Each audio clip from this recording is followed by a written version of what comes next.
दयाल के श्री चरणों में। आज सोमेन बाबा उनके पहला जन्म दिवस, वो सुस्त स्वस्थ और निरोग होकर 100 साल जिए और ठाकुर जी को लेकर उन्नति के चरम शिखर तक पहुंच जाए, यही प्रार्थना करता हूँ परम दयाल के श्री चरणों में।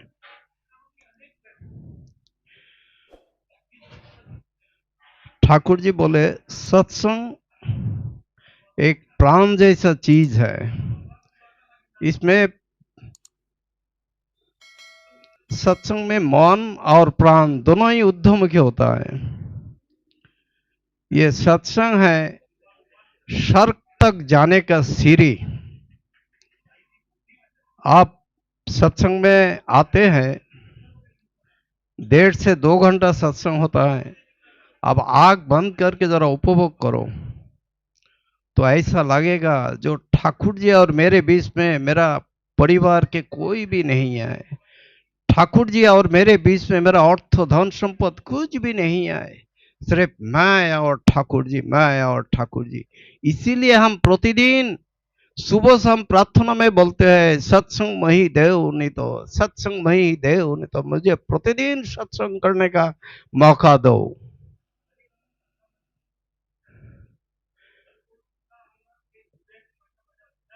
ये ठाकुर जी और भी बोले जो सत्संग में मेरा काम के बारे में चर्चा नहीं होता वो कैसा सत्संग है। तो उनके काम कौन सा है? इष्ट निर्देश जो अभी है डीपी वर्क। हमारे अड़ोस पड़ोस के जो लोग गुरु भाई है वो सत्संग में नहीं आते, वो स्तुति करते या नहीं, प्रार्थना करते या नहीं, नामधन करते या नहीं, लेकिन हमें उन्हें एक्टिव बनाना है। ये डीपी वर्क के एक पहला कदम, उनके घर में जाने का, उनके सुख दुख में सहभागी होना, उनके हालचाल पूछने का, ठाकुर जी के लीला दया के बातें बोलने का। और इसके माध्यम से ही हमें ऐसा लगता है जो ठाकुर जी मेरे दिल में है। अब करके देखो। अभी एक तो कोरोना महामारी चले गए और दूसरा एक महामारी आ रहे हैं। चीन में हॉस्पिटल में भीड़ और भीड़, तो कैसा बचना है? अगर हम सोचे दरवाजा बंद करके अंदर में नामधन करेंगे हम बच जाएंगे? बिल्कुल नहीं। जब हम टीपी वर्क करेंगे, लोगों के घर में जाएंगे, उन्हें जजन जाजन इष्टविधि पालन में अभ्यस्त कराएंगे, तभी आप बच जाएंगे। धर्म का अर्थ क्या है? धर्म में क्या बोला? कर्मों बिना धर्म होता नहीं। तो अगर हम नामधन करें और वो टीपी वर्क नहीं करे, जाजन नहीं करे, तो धर्म नहीं होता।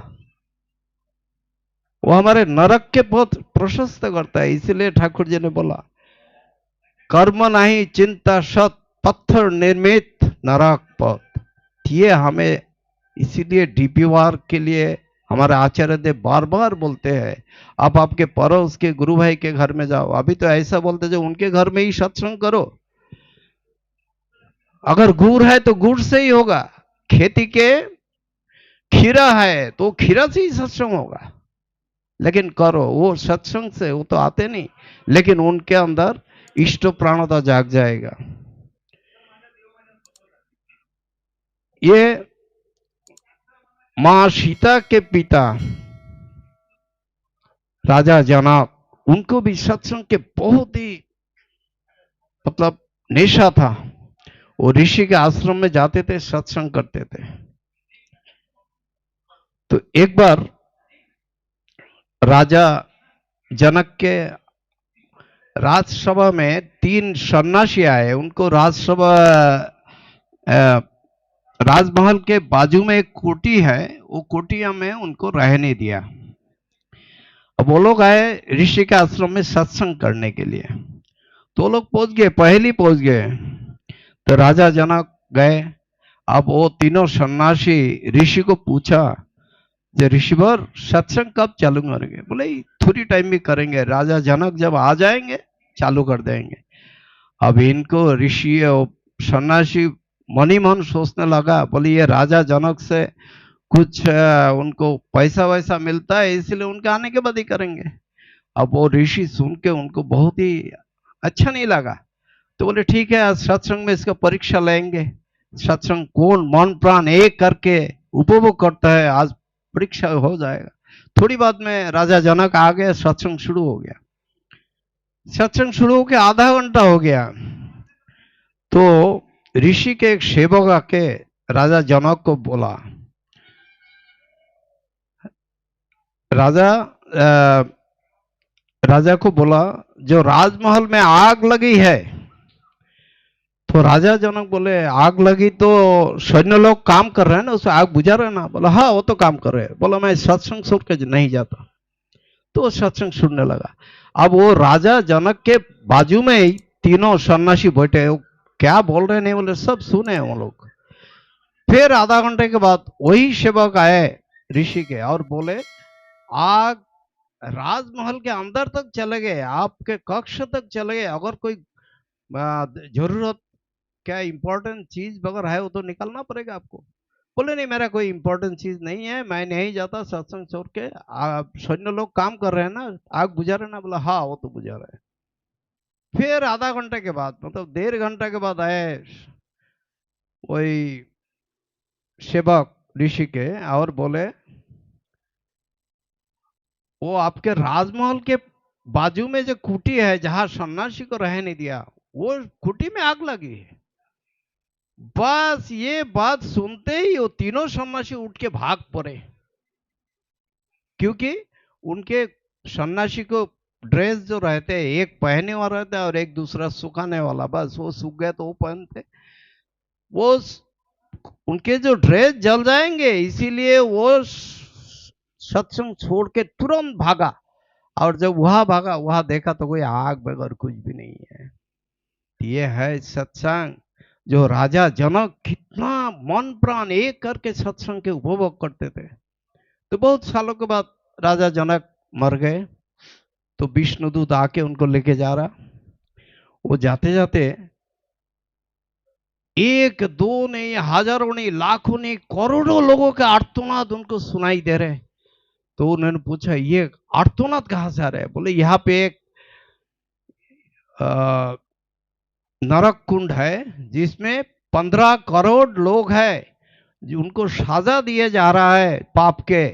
वो इसीलिए वो लोग इतना सजा भयंकर रहते जो सहन नहीं कर पड़ता, इतना आर्तनाद कर रहे। बोले मुझे वहां लेके चलो। वहां गए। अब राजा जनक वहां गए तो वहां यमराज भी आ गया। यमराज को बोले राजा जनक इनको छोड़ दो, मेरे साथ स्वर्ग में। बोले ये तो नहीं हो सकता, इनको कैसे छोड़ेंगे। बोले ठीक है मेरे को भी नरक में रहने दो। बोले नहीं आप तो स्वर्ग में जाएंगे, आपको यहाँ नहीं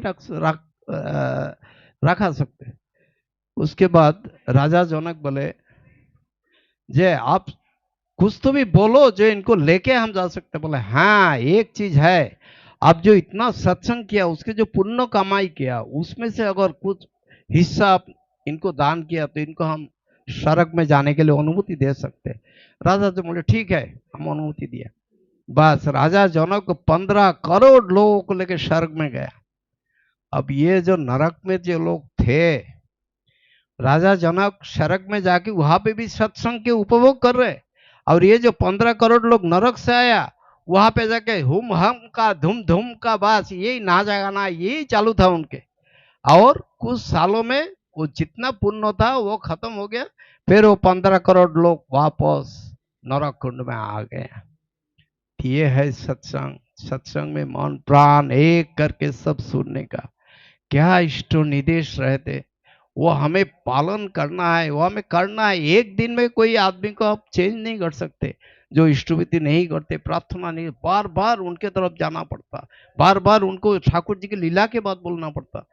ऐसा 4 महीना 6 महीने देखो आप वो कैसा एक्टिव हो जाते हैं। और जब वो एक आप मनुष्य को आप एक्टिव बनाओगे तब ठीक आपके हृदय में आप ठाकुर जी को उपभोग कर पाओगे। आप लोग सुस्वस्थ रहिए, यही प्रार्थना करता हूँ। जय गुरु।